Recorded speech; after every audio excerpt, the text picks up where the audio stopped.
Hello and welcome back to Raise the Trident. My name is Jake, and today we have the last interview from our recent charity stream on December 20th.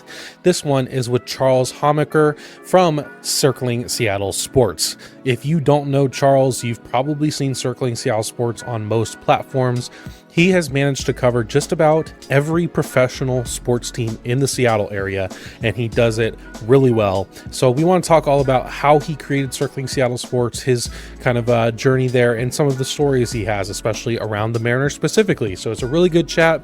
I will put a little disclaimer here that there are some responding to chat messages and donos in here. So apologize if some things are a bit out of context that you're watching it on YouTube after the stream, but still a really fun conversation. Can't wait for you to hear it. Let's get right into it. Yeah. So Charles, if you don't know who he is the is founder the best way to put it of Circling Seattle Sports? Like, I mean, yeah, That's accurate. like, yeah.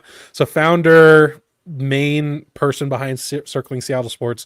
If you check out Circling Seattle Sports on really any platform, especially Twitter and Instagram and all that, Charles manages to cover so many Seattle sports teams professionally, as well as some college teams. And I mean, every single day, that dude is somewhere in a stadium, ballpark, whatever you want to call it, arena. Like, it's incredible. And he does it, like, not totally on his own. I mean, he has people who work for him and help him and all that.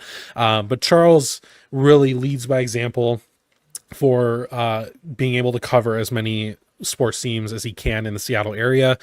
So Charles, appreciate you coming on and being a part of the stream, as well as being willing to talk with us a bit about all of that. So first, how you doing? How's the holiday season going for you? And yeah, what's going on? No, it's good, man. I will say, I don't duck Jake on purpose. There's a lot going on. He's very handsome. It's very intimidating. No, I don't know. I'm a baseball guy at heart. I grew up with baseball. I was never very good. So this time of the year, it's always kind of tough because you are looking ahead to spring training. I got to figure out my spring training dates because I think there is some overlap with the Mariner Mojo guys. So I have to look at that. Yeah. So we're just going to send pictures to Jake of us hanging out. That's right. Yeah, that's right. I know. Yeah. But no, I mean, now it's just mostly hockey. There's some UW stuff going on. But it's kind of it's funny because there's still a good amount of things taking place, but it's not anywhere as hectic or chaotic as the spring and summer. But there's planning for that. Like Tyler talked about planning ahead for this upcoming season, obviously in 2027. Like I'm working on some stuff with I think they're Indie Ball, the Dub C Fish Sticks. Who play out here. So yeah, you try to plan ahead, you know what I mean? But no, I mean, it's good. And I was, we at CSS, we've had our community division that we try to do some stuff. We did our food drive most recently, and that had a great turnout. So, when I saw this, I was like, I'm happy to do whatever I can. It's shared on every platform we've got and on my personal Instagram and all that. So, just happy to encourage what you guys got going on, which is great. So I'm happy to do this whenever you're doing something like this. Yeah, appreciate Absolutely. it, man. How about with the Seattle Torrent? Like, new franchise, you guys got right in there covering. That's got to be a lot of fun, but a lot of work. Right. No, that's a good point, Colton. It's a good point because it's funny. This is all 2025, right? They had this takeover tour, which is like, they go around to these cities that don't have a team yet, and they're like, it's like a trial run. It's like, hey, does this city have what it takes to host a team? And talking to some folks with the league, then they're like, yeah, we feel pretty good about Seattle. And I was like, oh, are you saying this to me just off the record, or should I be noticing this? Because it's part of the job is for me to analyze things, right? I'm not very good at it, but I talked to some folks. The game here went well. It wasn't super crazy attendance, but I had gathered enough information by, I think this was April. I still have the post pinned. Yeah, April. I said, oh shoot, like you got to break it. I don't know. I had to, but I was like, I felt good enough in my reporting to say, this is happening. I know it's happening. Mhm. Just put it out here. And it kind of blew up. And it's been fun, you know, an inaugural season. Besides the Kraken, right? Something like that hasn't happened in the city in a long time, right? Obviously, the Mariners are going to celebrate the 50th season. The Seahawks are celebrating their 50th season, right? There's a bunch of stuff like that where these teams have been around. The Sounders just celebrated their 50th season. Like, I think if you're going to do an inaugural season, you've got to cover it right. You're documenting literal history, right? The firsts, the big moments. So that's kind of been my my focus, you know, right now. It's not like it's really the hockey teams, and it's funny with baseball. I know we're all kind of joined here together by baseball, right? Yeah. The two longest beats, in my opinion, maybe there's something different, are baseball, you know, running from spring into hopefully the fall or winter, and then hockey, which picks up in the fall and winter and goes into spring. Like, there's a lot going on the day-to-day. And so I like having that, you know, I like having a rhythm or a consistency. And the Torrent are giving me that, because it's like, yeah, you're documenting literal history of this first year of a team. How do I do it right? You know, it's having the graphics ready, you know, telling the right stories or whatever. And so trying to navigate, that's the big thing. But yeah, they're a lot of fun to cover right now. A lot of personality. That's for sure. Yeah. Yeah. So Charles, I'm curious. I always like in interviews to kind of take it back to the beginning, right? So take it back to the beginning for you. Like, I guess just within sports, like where your love for sports came from. And then, you know, kind of leading into when you got into wanting to do, you know, obviously media work that you do now. What inspired all of that for you? Right. No, it's a good question, you know, and it's funny that you mentioned that, because that will tie in a second. But no, I mean, I was always a big sports guy. I played 4 or 5 of them growing up: baseball, basketball, soccer. I guess we can throw golf in there. I don't really know how big it is. Yeah. I don't know. It's a sport. But stuff like that, right? I played a lot of that growing up. And I went to, if you're familiar with the Metro League high schools here in Seattle, you know, I went to a day high school, which is there's prominent athletics, we'll say. We weren't the smartest fellas, but we were very good at sports. And when I knew, you know, you kind of get that, I don't think I can play collegiately, or you're not going to do very well. It's like, well, what do you do? Because so much of my life was enveloped in that. I was kind of made fun of in middle school, not just for being bald, but also because, like, you'd wear the Seahawks jersey to school, you know, the Mariners jersey, the Sunday creams when they first came out with those, right? Like, there are Facebook photos I'm sure I could find of me as a middle schooler in those jerseys. You know, that was kind of what I was known for. And so it's kind of fitting to be doing what I am now. But anyway, we get to late 2019 as my first year of college at UW. And there were 2 instances that kind of made me come to this conclusion that I should start something like this. One of the submissions, like final project submissions for a writing class I was doing, was a podcast episode. I said, oh, I get to talk. That's very easy. And the other thing was, around that same time, one of my other classes, professors called me in for office hours, and I assumed that I was in trouble because there was no other, like, hey, we're going to do this. It was like, I need to see you. And I was like, man, that's bad. And she said, you have a voice for radio. And I was like, are you sure? Like, where? I don't understand it. But I just thought that kind of stood out as, hey, maybe you should try this. And so if you're ever bored enough, and maybe Jake will do this tonight before he goes to bed, if you go to the very bottom of the podcast on like Spotify or Apple Podcasts or whatever, you go to the very first episode, I made a whole episode, which is the final submission. Like, I think in 2019, it was about Russell Wilson's MVP candidacy. And I added fake ads. There's a Buffalo Wild Wings ad in there. Nice. I just made it a whole thing, right? I said, let's just go big if we're going to do it. And I had, during 2020, you know, again, this goes to what Jake was mentioning about going back to the beginning, right? Started doing interviews with people. I just reached out however I could. If someone's email was listed, LinkedIn, Instagram, DM, it was like, however I could access you, I'm sending you something and going to try. Like Rick Riz, I connected with on LinkedIn and didn't expect that. Dave Sims, I think I got his email. But yeah, like I would just encapsulate someone's career and whatever sport they were playing in that interview. Like go back all the way to the beginning, right? And I remember with Dave Sims, Dave's great. I'm happy that he's in New York. I'm happy he's closer to home. It does suck that he's not here. But I remember with Dave, I interviewed him and I had like 30 questions ready, probably too many.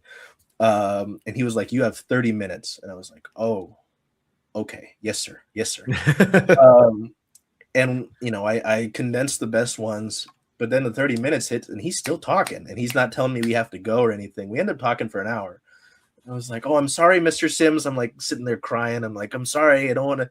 I'm just jerking your chain. I was like, whatever, Dave. Like, he was messing with me. Yeah. But, you know, stuff like that. But I did a few interviews with, they're the Seattle Reign now, but they were the OL Reign at the time. They were owned by a French team. And I interviewed a bunch of their players and they said, do you want to just come out to a game? And I said, oh, I don't know how to do that, but I'm going to do it. And they were playing in Cheney Stadium at the time where the Rainiers play, right? So I went all the way down to Tacoma, which is basically like Oregon for me. Okay. It's way down there. That's crazy. And, you know, covered some of those games. I didn't have the laptop actually that I had at the time is this beast that only works when it's plugged in. So I couldn't bring that down there. And I would write all my notes from the game, right? And go home and write. And just through networking and stuff, I've been able to get in different places. I'd like freelance before CSS was big enough for me to get into these places as just CSS, right? And now we're here, man. I mean, you talk. It's kind of. I can talk a lot, so I don't want to hold this up here. But that's kind of the gist of how this started. Was like a little podcast episode, reaching out to people for interviews during 2020, because obviously no one had anywhere to go at the time. And networking, truly, you know, talking to people, you know, and them knowing you is really important for some stuff. And obviously anybody who does like a job fair will tell you that, but worked for me. So, you know. Yeah. Hell yeah. Yeah. I hate to interrupt the interview itself, but big shout out to Colby Patnode, who hit us with $180 donation. Oh, wow. Sent us over the $1,500 goal. We are now officially at $1,510 after Manny donated 10. So round of applause to you, Colby. Colby from Locked On Mariners. Appreciate you sending us over the $1,500. Wow. And Darren McCacken, enjoyer, of course. Of course. Yeah, man. Yeah. So can you, when we're talking about circling Seattle now, do you want to just like what? Jake, hold on. Ty just came into chat and said bald. Okay, like we can't start a new conversation when Ty's going to come over here. Let's see that hairline really quick, Ty. Where's it going? Hairline check. Yeah. All right. So he's bald. So I was gonna ask, do you want to give the people kind of an idea on the scope of circling Seattle sports right now? Can you just like name off all the teams that you cover right now or actively cover? Okay. Ty threw me off. You know, it's like the college football playoff, the pulse meter. I've got that going on right now. Okay, let's see. Obviously, at the pro level, there's the Seahawks, the Mariners, the Storm, the Sounders, the Reign, the Kraken, the Torrent. The Orcas are the cricket team, but they don't play here yet. They're like doing the centralized business where they're not, you know, individual cities. The Tempest and Cascades are professional ultimate frisbee. The Majestics are women tackle football. The Seawolves are the rugby team. It's been somewhat lightly reported, but I believe that they're going to move up to Memorial Stadium here in Queen Anne, downtown Seattle, when that renovation's done. They're down in Tukwila currently. That's at the pro level. You could there's a squash team. Yes, squash. There's a squash team for men and women that will come here that's called the Seattle Frost or Freeze. which is interesting. Damn, Switch is flaming me in the Mariner Mojo chat. That's terrible. At the minor league level, obviously you got the Mariners affiliates, right? The Rainiers, the Travelers. Not the Nuts anymore, right? They switched. It's the Inland Empire. 66, Yeah, the 66ers. 66ers, I think. Yeah. Thank you. Yep. The Aqua Sox, obviously. Then you get like Indie Ball. There's the Fish Sticks. I think they're Indie Ball. There's minor league soccer with Ballard FC, Salmon Bay FC. It's their women's team. West Seattle has men's and women's teams. Tacoma has indoor soccer. There's the Thunderbirds and the Silvertips in the WHL, which is minor league hockey. There's the Kansas City Mavericks and the Coachella Valley Firebirds are the Kraken affiliates. They both played last night, actually. Yeah, that's a good amount of minor league stuff. And then on the UW side of things, we do football, men's and women's basketball. Was at the men's basketball game last night. They lost to Seattle U. That's not great.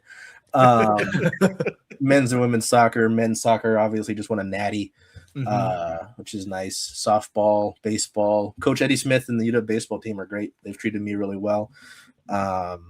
Looking into gymnastics. Don't know how that works, but someone's got to do it. We did women's tennis this last year, which I'm not a big tennis guy, but here we are. Trying to think if there's anything more, but yeah, there's a lot. It totals out to like, oh yeah, the Sounders have an affiliate. If we go back to the pro/minor league stuff, but yeah. And then someone asked if I was going to do high school. I said I don't know if I have time for that. Really? Are you sure? I'm shocked that there's 40 things listed that we're contemplating whether or not there's more time to be had. That's Jake always jokes, why isn't like my professional cribbage team mentioned? And yeah, like, I'm gonna pinch you really hard if you keep doing that, but I know it's out of love. So it is. No, I mean, I have to say, like, and it was funny when we were setting up the interview, and you're just like, well, I don't really think I'm interesting, but if you think I'm interesting, then okay. And I'm like, I cannot think of a more busy, but also like, I guess, determined person ever in my life that I've met. Like it's insane that you're listing off all these teams, and you are one person, and I know you have people who help you and do stuff, and you have writers and all that. But regardless, I mean, if you just watch your Twitter feed, you are every single day of the year, you are at some sort of venue, like every single day. So the question I have for that is, how the hell do you do it? Yeah, there are a few things. One is spite, like Swift asking for the bag that Neptune used to put over his head. No, I mean, there's a lot of spite. I'm a very angry person. That's why maybe I lose some of this. But no, it's like we're here to tell stories, right? Like, speaking of someone can be angry, Ryan Divish, like I do unironically like have a ton of respect for Ryan, being able to be around him the last few years, and he's been real good to me, since I started my first year. I can switch, man. I'm sorry. You can swear. It's okay. Okay, I was like trying to be good, No, you're allowed to swear. Yeah. But no, like I met Divish in 22 actually was my first season covering the Mariners, and I remember I saw Ryan. I said, "Listen, I've loved your writing for years. I don't want to talk about the Montana game because UW football lost to Montana earlier that year." But no, he's been great. I mean, obviously, we all know, at least have a good idea of Divish, right? But like, it's not when Jake asked me about the interview, it's not about me. I don't want it to be about me. Obviously, I'm doing the interview, so I'm not like totally like X this, but like it's I am not trying to like be the influencer to be like Charles and friends. I'm like, that's not the point of this. Is that there are just so many fun stories. Like talking to Mooney, I can go on about that guy, and some of the experiences there. Like I love telling those stories. Trent Thornton, if you just knew about baseball and you're like, he didn't have a great year, he kind of exploded with injuries, you wouldn't know that the guy, has this personality where he's got truck nuts on his mobility scooter, You know what I mean? I loved writing that story. I wrote that story in the Krispy Kreme in Soto, waiting for the ballpark to open. So you know, it's I don't know. Like there are stories to be told, and there's a lot of spite. There's a lot of Dr. Pepper. You know, full sugar Dr. Pepper too. Crazy. Listen, man. You know, if it's the caffeine that doesn't kill me, then I'm not trying hard enough. That's Okay. right. Okay.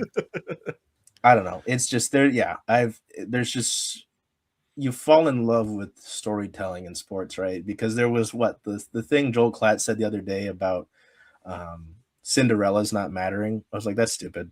That's a lie. We all love a Cinderella. I mean, listen, folks. I grew up with the Seattle Mariners. They've been a Cinderella forever, right? I mean, we can all agree with that. They've never been the overlying dominant team. Like, I don't know. The storytelling. There's just so much. So many people have stories that deserve to be told. And I think that's what, you know, ultimately keeps the train going at times. So how many people do you guys like have now as part of CSS? Like it's grown obviously for more than just you. Right. I think our photographer base takes up a lot of it. We have a lot of great photographers.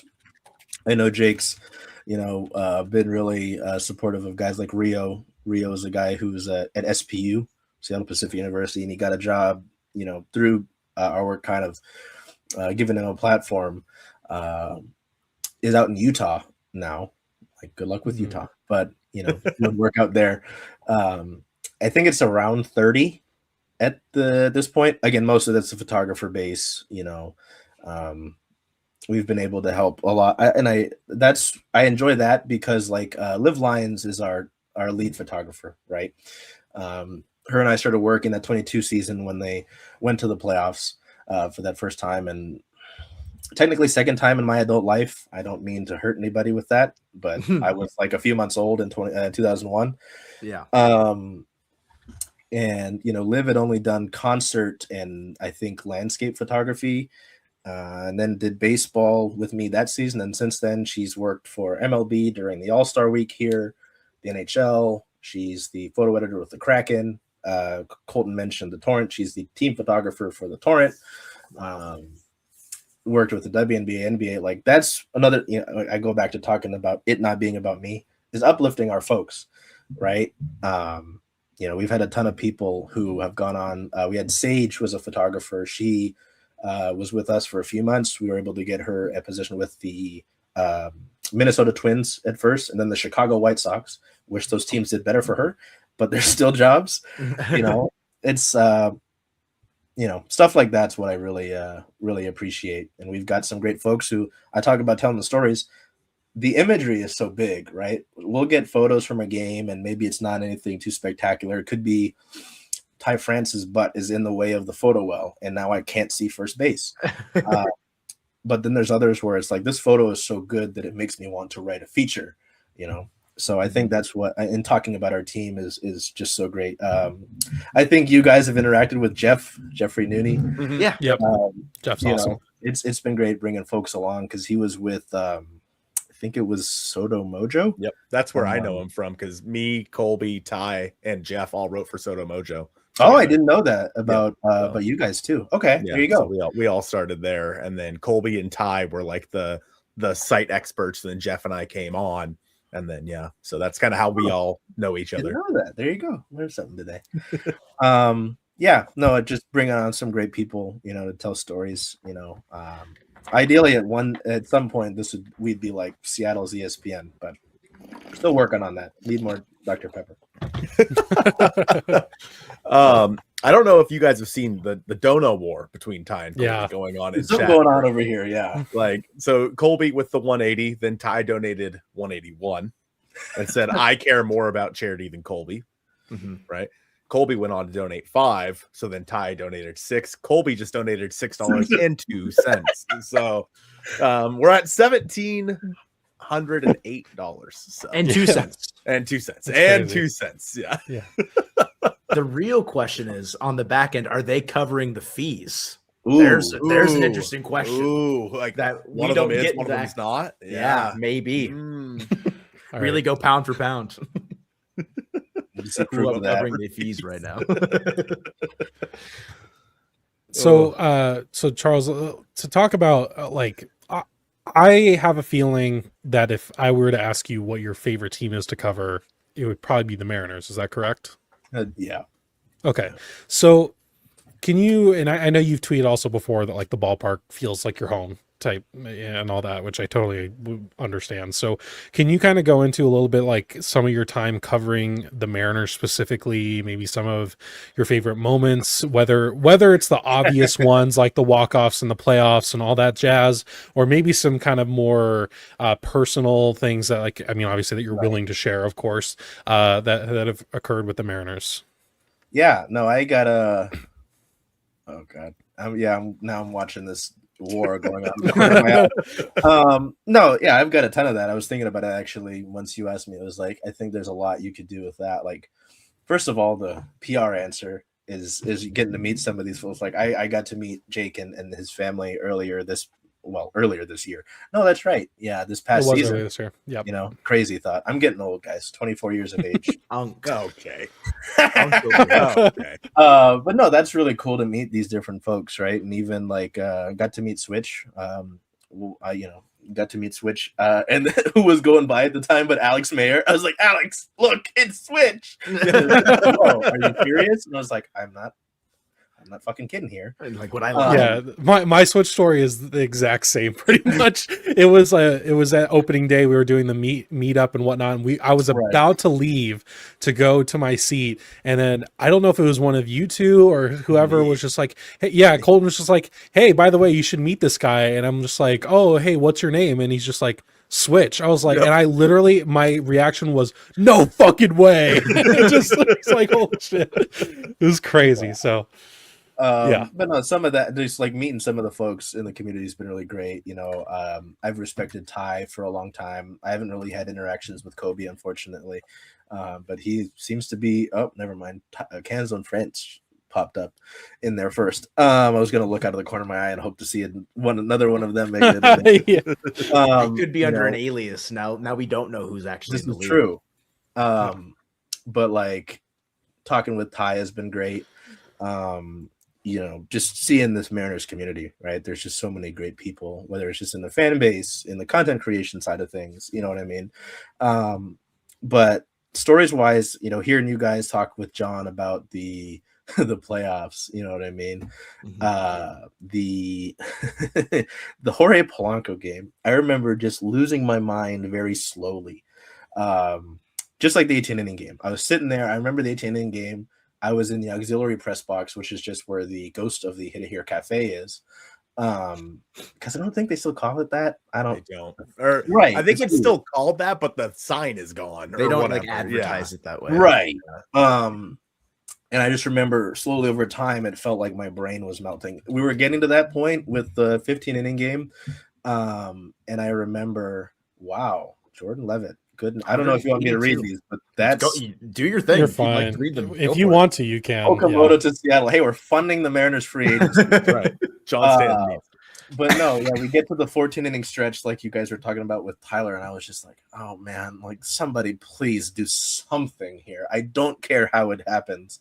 And I remember, you know, you get the video. I remember I've got that video of Jorge Polanco in his walk-off still on my phone. And as soon as I hit, you know, end the recording, I just start laughing maniacally. Yeah. Dumbest thing ever. 6'7". Oh my god. Come on. I'm losing my mind because like the other two interviews we were like waiting to shout people out, and now this is just part of the interview. I'm sorry, I can no, it's fine, but now we're doing the 6'7" meme. Looking at this stuff right now. No, I just started laughing maniacally. I think it was Brady Farkas, and I just turned to him, just laughing like like full on Joker. I have no idea if I'm in any sort of sane capacity. You know what I mean? And then the other thing is, it's funny to like bring you into that with the playoffs. You know, they had the main media room, right? Because they would stream all of some of the interviews from that room. Since they had won the series, I was like, oh shit. There's going to be more champagne now. So I have to get my little camera and I put a jacket on because I'm not wearing a poncho. I'm not doing it.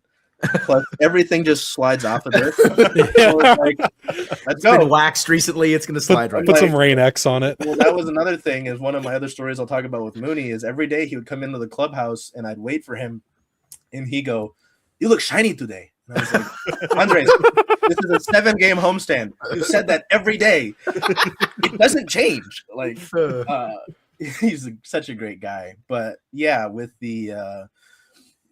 that, I was fully losing it. Like, I'm sitting there putting the camera together and putting the little tiny micro SD and still laughing. And I think the Tigers folks were not happy because they're like, their season just ended. They've got to cover that. Maybe they're happy they get to go on vacation now. But I'm just sitting there laughing like crazy because it's the stupidest thing I've ever seen.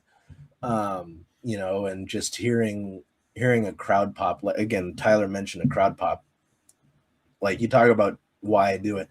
You live for moments like that, right? Mm-hmm. Like, that stuff's great. And to tie it in with another, to go from playoffs to Mooney, like, Andres has been great. I remember at spring training in 2023, him and Liv and I all talked on, the backfields. There's a better word for it. The back lots. Sorry. And he was very nervous, because obviously English isn't his first language. And he goes, "Please correct me if I get anything wrong." I'm like, "Oh, sure, whatever." Like, you want to be helpful, right? Because I don't know a lick of Spanish, unfortunately. And, a lot of these guys, with baseball, you get some of the Latin players, you want to be helpful. And I get to the whole interview, he's perfect. Nothing messes up. I think if he had if he hung up on something, he clarified it really quick or asked for help. And he was great, but particularly this last season, I really enjoyed hanging out with Mooney a bit more. I did the piece with him before the Padres came into town when he was happy to tell me on the record. He says, "I want to be in Seattle long term." He doesn't care of and maybe he's just telling me that, but he said he didn't care about the money. And I was like, "Oh, do you want me? Are you sure?" And he was like, "Yeah." And I was like, "Okay. All right." And obviously they've picked up his option. So I imagine they're just going to keep doing that. But no, he loves it here. I mean, he's very the stories about his brothers, his family, and his wife, Wendy, helping him out with pitching reports. Like, I'm sure there are some folks on Mariners Twitter who wouldn't like hearing that. They're like, "Why the fuck is that happening?" But I don't know. It was fun to hear that, but yeah, every day he'd come in. And I think this was a carryover from Gino, because the 22 season was Gino. And then 23, 23, same spring training as the Mooney interview. I have this stupid hat that I thought would be good to wear to Arizona. And I was wearing this one day, and I took it off. And I go, "Gino, I need hair tips." And he kind of looks at me for a minute. He goes, "Wow, it's going to be really hard." And then for the rest of the season, we had a running bit. Like, he would pop out of the clubhouse. He goes, "So do you use shampoo?" And I was like, "There's nothing to shampoo up there. And not even conditioner?" I'm like, "There's nothing to condition. What are we doing? Like, how does that work?" And so that was a bit, even when he came here, last season with the Diamondbacks, a few of us, shout out Mama Trident. Mama Trident is I'm shouting that out. You can't Mama make me Trident. that. Yeah, I know. Thank you, Mama Trident. But when he came back with the Diamondbacks, a few of us, like Brad Adam, the Root Sports folks, right? Rest in peace, Root Sports. They came over to talk with him, right? Because usually if we get like an opposing player or coach who's back, they'll do a scrum at the beginning of the series. Like, if you'll remember, one of the coaches who's with the Carson Vitale with the Marlins came back. We did that with them this past season, but too soon. Oh, whatever. Gino, same thing. He goes, "My friend, you still don't have any hair." And I was like, "No, Gino, I don't. I can't help that." But I think it kind of carried over from Gino to Mooney, because this year he started doing that. It's like, "You look shiny today." Every day, I swear to God. And so it was, I don't want to be like do the parasocial thing, right? But I mean, you talk to a guy that much, you know, it felt like he's a friend in a way, you know. And so the champagne celebration was really cool because it was really fun to hear his story. I got to meet some of his family. He had them in town for early BP one day, and he was like, I was walking by because we listened to Dan. I have to remember to not say Scott. We had listened to Dan, and you know, I'm going back up to the press box because I got nothing else to do. And he's like, "Oh, shiny," and I was like, "Yep, thanks, Numbers, great." He was like, "No, this is my family," and I was like, "Oh," and so I got to introduce myself to them, which was really cool. But yeah, Andres Munoz, like, I will always talk about how great of a human being he is. Because he's been nothing but great, obviously, in addition to the shiny stuff. I gotta, like, there's a ton of other personal stories from like covering the team over the last few years. Like the day, talking about extra inning games, right? The day of the New York game that Luis Torrens walked off the Yankees. I almost got hit in the face with a tennis ball because Luis Torrens was playing fetch with Tucker, and this tennis ball just flies by my face. And I was like, what the fuck? And I look down the hallway, and Luis Torrens is like, sorry. And I was like, you're whatever, man. Like, okay. Then he walked him off. So, like, I can't complain, right? Yeah. Might have been a good omen. There's other stuff like that from the clubhouse. Like, everybody knows Taylor Saucedo, right? Taylor Saucedo is one of the funniest. Like, if it isn't clear, just whether it's on his Twitter or interviews with him, he's hilarious. For folks who don't know, Tucker, I believe Tucker's a rescue. And typically, unless it's season ticket holder day, the photo day, because then he becomes very sociable. He's not really a touch dog. Like, I can't go up to him in the clubhouse and just pet him. Like, you need to bribe him. I need to bring in dog treats for him.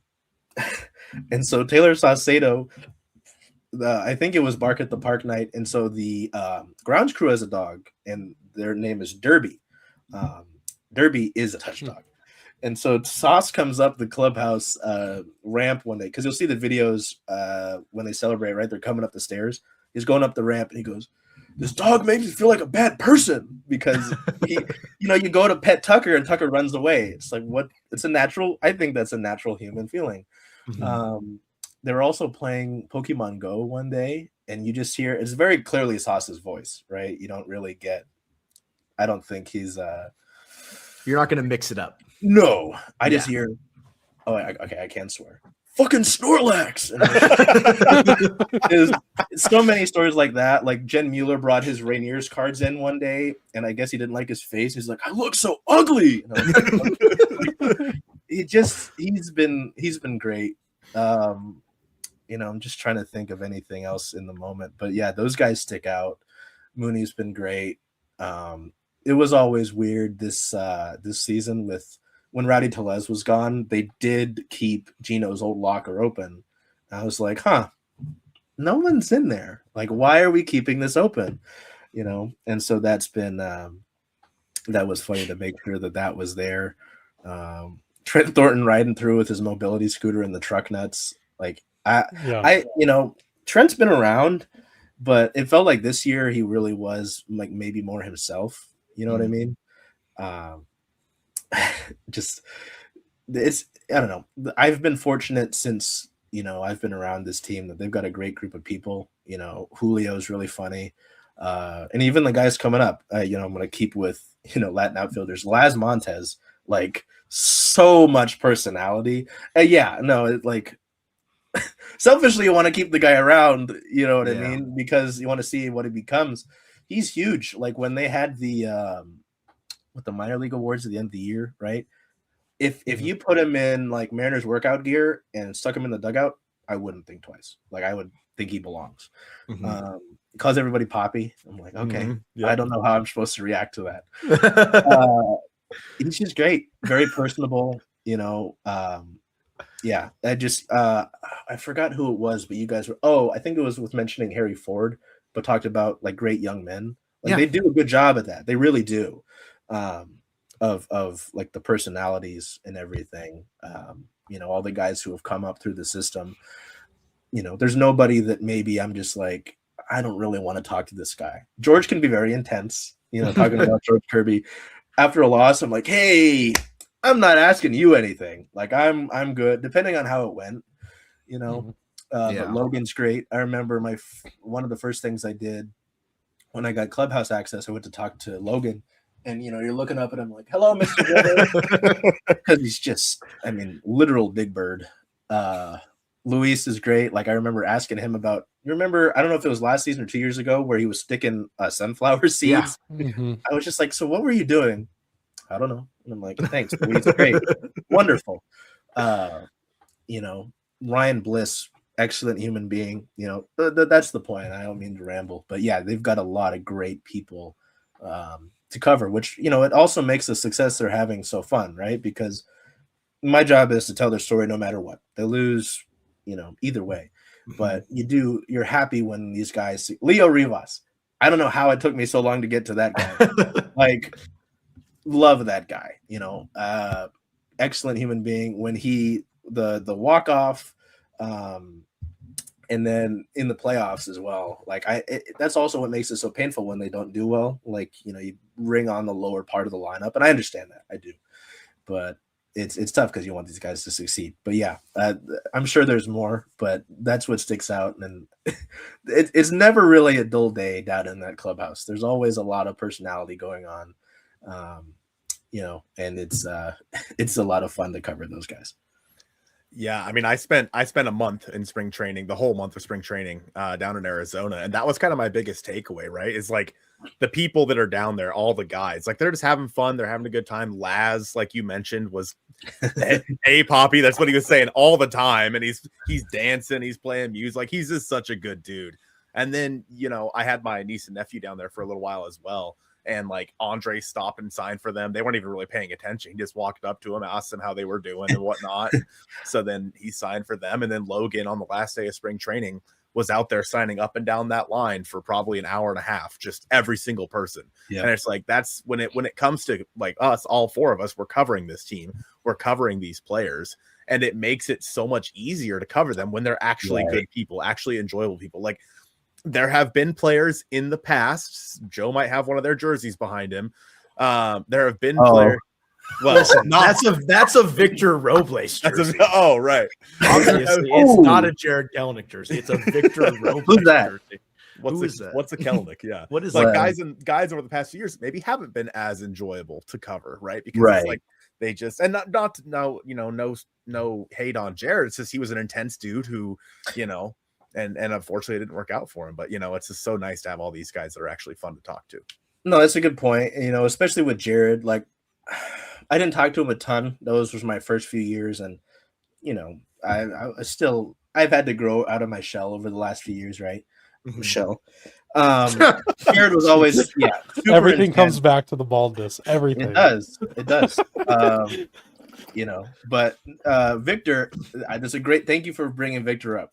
Because when I say it's never boring, the only time it might have been like quiet was when Victor was hurt and his shoulder explodes and he's not around. But every other time, there's screaming coming from like the workout room. There's yelling. Like he's running through the clubhouse. He's got the bright pink armbands. It's never like there's so many times you just hear someone shrieking. I'm like, what is that? And Victor comes running through, and he always says hi to. He's like, "Hello, media," and hello, everybody. I'm like, hey, like you can't really have a bad day or just be like in the dumps with those guys.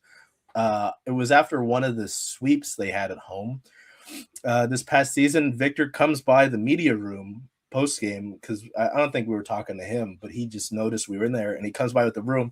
It's a sweep, everybody! What is happening? There's always something with Victor, so that's a great reminder. Definitely a Victor Robles jersey in the background. Not anybody else. Not anybody else. No other tents. I miss the powder blues. I really miss the powder blues. So good. So Charles, I have a specific question in my head. So, so when the Mariners obviously had a lot of success this year, and not only in the regular season at the end, but then in the playoffs. And there was the champagne celebrations, and there's pictures of you being inside the clubhouse during the champagne celebrations and all that. Can you kind of? I'm curious, not from a. I have to imagine, at the end of the day, like, you're super professional in a lot of the stuff you do, but at the end of the day, you're a human, right? Like, you have your own emotions, and you grew up a Mariners fan as well, along with the other Seattle sports, and seeing them have this success. I mean, can you kind of walk me through, like, what was going through your head while you were in that clubhouse and in that type of celebration? Was like, did it feel like a bit of a release for you as well, almost? Yes. First of all, yes. But like, it's there's a lot going through your head with that. Like, I bring up Polanco again. It was different with the division and then the West, right? Wait, that's the same thing. Playoffs and then the division. I'm getting old. Because you kind of knew that was happening, right? You could see, the magic numbers going down. You have an idea. With the playoffs, it's like, hey, especially with the Polanco thing, you're dead or you're not. Like, we could very much be going to talking to these guys and they're crying because the season's over, but because first thing is like, okay, I have to go down there, I have to mentally prepare myself. You got to remember the top moments of the game, then it's just chaos because you'll see they've obviously got all this plastic up in the clubhouse so everybody's stuff doesn't get doused. You have to go through the speech, Dan or whoever will do their speech, then you get doused. There's water liquid everywhere. Pause. And then it's just like, okay, who can I grab? Like, because you're trying not to disturb these guys while they're celebrating too much. You know what I mean? But if someone's off in the corner, but yeah, no, it's tough because, it's a good point when I'm going to use Ryan Divish again as an example. People like tweeting the Divish, you're not a fan. It's like, no, he's not necessarily a fan. And I understand that. And I understand, we're here to tell stories. Again, either way, I have to talk about them if they lose or not. But yeah, 100% there was a release. Just like 22, and especially how frustrating that was, with it being the Astros, right? But then to see again, and it even adds to it with how great the people these guys are. Like, you want to see them do well. You want to see them be able to celebrate something together, and I think I said it about on my Twitter afterwards, but I don't think, like, I haven't gotten married or anything yet, so I can say it without anything like backing me up. Probably the time of my life, covering those guys in that ride, because every day once the playoffs start, like, there were the practices, right? And the ones they did, the closed games or whatever. And that was kind of weird. It's like you're in this purgatory, like, let's get to the real thing. Playoffs were either you're at the ballpark for the game itself, you're at the ballpark for a workout day, or you're at the ballpark, unless they did it at a victory hall, for a watch party. Like, going back to what Jake mentioned about it being home, you can live at the goddamn place. Yeah. And then it's just kind of, you're trying to catch on like a moving train. Like, you just got to be ready for it. The starter announcements, especially while that stuff happened in the Brian, right? Because I remember with Brian, after that Houston series, then in Houston, I swear to God, like, I can go back to my recordings, but Justin Hollander said if this was like there was more runway for the regular season, he wouldn't need an injury list in. And I was like, oh, okay. And then it's just, you've got to you're not necessarily like Sherlock Holmes, but you're watching him throw. Like, how does he look throwing? How does he feel? Like, what's his emotions like? There's so much that went into that storyline, right? We all know that, right? It's like, what's wrong with Brian Wu? Yeah, no, time of your life, because it's just all adrenaline at that point. It's just like, okay, big play happened. There was Andres Jimenez, like, was it Jimenez? That lower part of the lineup that just did really well for them. And you're like, oh man, you got to think about it. That, yeah, I haven't gotten married or anything yet. I got no kids. I'm 24. I am the kid. Time of my life. Just it's great. And then, obviously for everybody, it's like, hey, now you have to build off of that. We've all tasted it. We all know what it's like. You want to see them do that. So, hopefully we're doing this again next year. Yeah. We've smashed this goal from this year, and we're talking about a World Series at that point. You know, if they do that, then I will wear a wig on the stream here next year. Perfect. And get some sort of tattoo. If that's what happens, you can write that down, and I will do all of it. Perfect. Yeah, I guess that was part of my, like, the question that I had in the same question, or building off of it, was like going through your mind of, you know, you started circling Seattle sports, you've done it from the ground up, and been the driving force behind it, and put in all these hours. And to me, I would imagine, if I was in your shoes, being able to be in the clubhouse for a champagne celebration like that would kind of feel like the ultimate payoff of, like, this is what I do this for. Like, this is like the goal to why I even cover sports to begin with. You want to eventually be able to cover a winner, and the celebrations and all that, and the success. So that's why I guess I was curious, like, is that going through your head, like, kind of the personal satisfaction of all the hours kind of like paying off in that moment? I mean, unfortunately, right now I'm thinking about more of Jordan asking how much it's going to take for Colton to shave his head. I am interested in that number. Oh, that's a big number. That's a big number. I don't know. Not really, because again, it's not like I'm not sitting here to do it for myself, right? Like, it is really nice, and it is what you don't run, Colton. It is what you do it for, right? And I'm sure to an extent you guys know this too, right? Like, when the team does well, people want to tune in. People want to talk about them. People are happy to just be there for anything. Mm-hmm. Oh, you guys are terrible. You know, when they're losing, there is still people who want to talk about it. They're a little bit more not so happy, you know. Mm-hmm. But in any sport, with the Mariners, whatever, when the team's doing well, it's great for us. It means, you know, people are more tuned in. You know, technically there are more stories to tell. If they're losing, it's just like, okay, they suck. Like, what are we talking about? You know, but yeah, I mean, it's great. It's a good time for all of us. I would say that, because you get that, you know, like the Kraken playoff run. I haven't seen a lot like that, you know, and unfortunately that franchise hasn't really gotten back to that quite yet. I don't know. There's a comment about a refresh. I don't know if you want me to stop talking. There's no way anyone did $10,000. We're good. Well, not that, but I think it's more so from my streaming area. I don't have the greatest internet, specifically like connection wise. So sometimes there's what we call a satellite moment, when it's switching satellites at the connection side too, and then we hit a refresh. So refresh. Okay. I was like, I don't know if you need me to shut my fat mouth, but no, I don't know. I haven't really thought of it like that, because, you know, especially with how much it's going on, it's just kind of like you're focused on the next thing, and you know, people worry about burnout. That's fine. There's no time for me to feel burnt out. There's always more to do. You know, the Torrent play tomorrow. They play a Boston team that has only lost once in regulation, so that's a big deal. You know, you bring up Andrew Kisner. I'm wondering what the hell else they're gonna do. You know what I mean? So I don't know. It's I haven't really thought about it that way, but maybe I should. But it's just, you're happy for the guys in that moment, and then it's like, okay, you know, what do people want to see, right? What do people want to see? Whether it's Gino throwing beer at me, and God, just the piss beer. It's not like high quality beer either. Like, well, maybe I'd take high quality beer a different way, but like, I had Coors Light, Budweiser. I'm just like, why are you pouring this on me?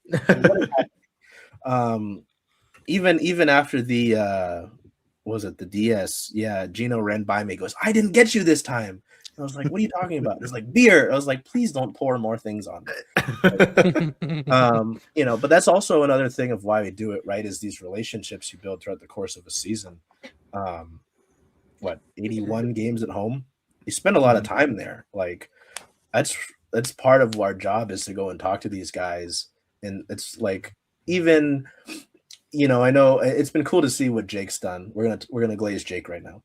Shout out Oh Jake. God. The glue. Shout Shout out the glue. Pouring He's the honey on glue. this throat right now. But it's great to see, you're talking to these minor league guys, and obviously with some of these prospects, they're really highly touted, but they're not always the super highly touted guys. No disrespect to them, right? But they get to the big leagues. Who are they going to remember? Is if Jake is there, he's going to remember that. Like, you get what I'm saying? Yeah. Like, there are folks who cover the minor league guys. I've talked to Colt and Laz the last few years, and they're every time Laz, hey Poppy, and I'm like, okay, let's okay, Laz, please. Like, that stuff's good. Just like any relationship, if you know somebody, you're gonna feel more comfortable talking with them. And that works the same in our job. You know what I mean? So Jake's doing a good job of that. I can't wait to have Pookie Bear around, show him around. You know what I mean? We'll talk to Last when he makes his debut. And then when he hits his game-winning home run in his debut, we'll go down to the clubhouse and we'll talk to him there. And they'll be like, Jake, Poppy. That's how I have the trick. I actually am a Poppy, technically. So Yeah. This is true. With the bill. Checks it out. So we're good. I love blazing Jake. No, I mean, I hope I can get the actual Mariners opportunity next year. We'll see. We'll see what happens, but I'll definitely do some minor league stuff still with the Aqua Sox when they're close by in Tacoma at least once, because that was a blast to be up there. But And Andy does a great job.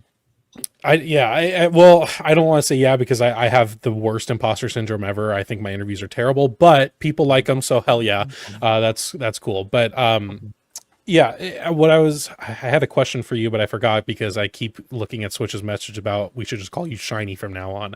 Oh yeah, it's not going anywhere. Yeah, you're just Shiny now. Yeah, I don't think I can ever call you Charles again. Oh my god. So I guess kind of the natural progression of the interview, right, is what do you like? What's your goals for 2026 and beyond? Like, what are you hoping to make CSS into? That's always tough because again, you're I'm so focused on the now, right? But I don't know. It's sports. The sports like media industry is such an interesting time, right? Like, I think there's great opportunities where there are folks who know what they're talking about, who can dive into research, who can make videos on things and break it down. We can hang out like we're doing right now, but then you got like the recent thing with like the Kalshi accounts where guys are saying fake stuff, and it's just like, okay, so it's tough because there's so many different pulling things, like Stephen A. Smith's getting all this money, whatever. Yeah. Ideally, again, I'd like to be a hub for people to just all come to one spot. You got your different team. If you only care about the Mariners, that's fine. I do too. I can do that for you. You know what I mean? Yeah. And then obviously it's always great having different folks to work with. I know I talked to Ty, I think ahead of the playoffs. It might have been ahead of the playoffs. So. But like, it's tough to answer that because you do want to be a hub. You like want to be like what ESPN was as at its prime, because I don't think it's there anymore, unfortunately. I grew up with ESPN and Sports Illustrated, right, stuff like that, and they're not really that anymore. So it's an interesting landscape to be in currently. But like 2026, you want to build off the Mariners season, right? Because ideally they will take another step, hopefully. Right. You'll get Josh Naylor around for a year. Part of what it was interesting to see Tyler around. I wonder how much they're going to do with Josh. He's a big hockey guy. They're going to do like a Josh Naylor hockey jersey thing. Right. Like, I feel like there are the opportunities there for that. But no, it's just like, I mean, Jake, if I remember correctly, is like the godfather of the jersey tracker. Like, I thought that was neat. You're doing the different trackers and such. Be on the lookout for 2026. Maybe coming back. Right. So it's like, you're just trying to build off the year and see what more you can do. What more I can get out of a game day. Maybe it is sharing these stories from Andres Munoz, ahead of a game. Because technically we get Clubhouse like 3 hours before a game. And then, they start around 6 or 7. And then, you go through the game there. I don't know. It's just you want to make it better, right? I don't like staying complacent. You don't want to just, and I'm sure it's the same for you guys. You don't want to do the same, same stuff over and over and over again. Because one, it might be boring, and two, people might not always like it. There's some things that see success, so hopefully, more stuff and doing more stuff with people in the community, right? Because I've always, again, I don't think I'm important. I don't like talking about myself, but I can if you need me to. Full sugar Dr. Pepper, Of course. And there's Not just so many sponsored, by great the way. folks. No, not yet. So it's just, I think playing, because there's a great group of folks. We're all on here talking about shiny people and how handsome all of our beards are, right? That's right. Yep. Every last one, every last hair follicle right here. So no, I know, just trying to build off of that, I think is the easiest short way to put it. All right. Very cool. Yeah, no, I really am glad that you were willing to come on and talk more about not only CSS but also some of your the memories and moments that you've experienced, and I think a lot of people do enjoy kind of getting what kind of feels like a behind the scenes look of their favorite team, and those stories do it. The corks from Nice. Oh, awesome.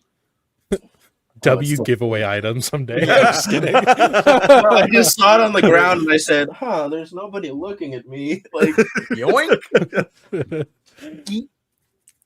Yeah, but like I think that's the thing with I've been following Charles and CSS from pretty much the beginning of when I've been doing content and been in the Mariner space, and it's always kind of blown me away, just like how it feels everywhere you are. I don't know if you just clone yourself, but it's just like you're just everywhere all at once, it feels like. So it's crazy work that you do, and I couldn't do it, and I think a lot of people couldn't do it the way that you do, and it's nice to have you in the community, being that guy to I don't know how much you spend on transportation and food and all that. Do you want to talk about food, since we're doing, like, because you have to like eat, like talk about media meals, right? Oh Jesus. Okay. I need to know about the media meals. This is like the fourth Ryan Divish mention of this interview. Yeah. But like, people, I'm sure you've seen Divish talk about the media meals and their lack of quality. It's interesting, like, at least compare. Well, you did ask it generally, so I can answer that. The one place I'm not at is the Seahawks, and so I can't speak on that, but I've heard it's good. But every pro team in the city typically will have a media meal before the game, right? There are some teams who are lower down and maybe they don't have the budget for that. It's fine, I understand that. But like, the Mariners are the I don't mean to air out their business, the one team that charges, in the city. But again, 81 games, I can understand that. There's a lot. Like, some other teams, it's just 8 to 15 games, and so it's very different, right? The Mariners media meal is not great. It got better this year, but typically, you were asking John in the beginning about some of the different places he'll hit. I will usually go to the concessions because the media meal is not great, or it's just bland. The Kraken do a really good job with their media meal. I remember the playoffs, and Switch mentioned the Colorado series, that playoff series. I remember one of the games. This is both, not just one. It was both. And then Felipe mentioned it charging for meals. All of MLB does that. I remember I was in Oakland, actual Oakland. The last game the Mariners played in the Coliseum, they charge. I was in Minnesota. That was actually the night I think Sauce got hurt. That Twin series in 24. They all charge, from what I understand. All the MLB teams. I think it's just the amount of games. Anyway, the same media meal for the Kraken during the playoffs. There was steak and salmon in the same meal. I was like, oh fuck, like, we're eating good tonight. It's the Sounders do a pretty good job. Some of the other teams do. Some of the other teams do just super basic, like it's a wrap or something, right? Or like sandwiches. But it's free food, man. I mean, like most clubhouses, most press boxes have like coffee in some way. The Mariners press box has a hot dog roller, popcorn machine, and then a soda machine. There's like a fridge in case you bring stuff in. Yeah, Mariners media food. So like if I feel really extravagant, I'll go to Moto. I'll go and wait right before gates open, and I'll cheat and I'll be the first one in line. I'm like, oh. People are like, how did he get here so fast? I'm like, don't worry about it. But no, I mean, doing that, for the last 4 seasons now, you kind of try the different food around the ballpark, and it's great that T-Mobile Park has so many food options, right? Because I can't eat Moto Pizza every single game. Like I would probably be playing defensive tackle if I was. Thank you so much for watching. I really appreciate it. If you're watching this still in December of 2025, you still can donate to our charity fundraising event for the Hunger Intervention Program. The donation link will be down below in the description. If it's outside of December, it will be over by then, but I still appreciate you watching. You can subscribe to the channel. It's free. It helps me out a lot. You can like the video as well and comment down below what you thought of the video, the conversation, the game, all that great stuff. That's gonna be it for me in this one, and I will see you in the next.